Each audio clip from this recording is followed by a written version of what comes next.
হাঁসগুলো দেখতে পাচ্ছেন, হাঁসগুলো এখন পুকুর যেহেতু নেই, পুকুরের সংখ্যা কমে গেছে, পুকুর বুঝিয়ে সব বিল্ডিং করছে।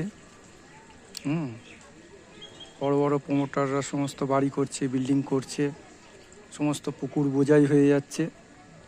তো এই হাঁসও আমাদের সমাজবদ্ধ জীব, কিন্তু তারা কি করবে দেখুন, ড্রেনের মধ্যেই খাবার খাচ্ছে, ড্রেনের মধ্যেই স্নান করছে।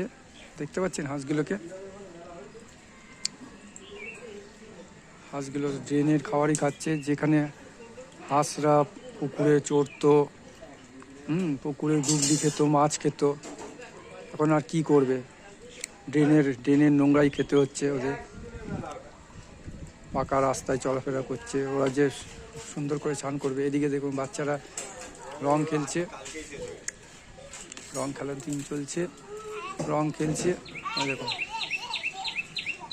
রং খেলছে এরা, আবার বাচ্চারা বোতল দিয়ে জল ঢালছে মাথায়, সব পুচকেগুলো রং খেলছে।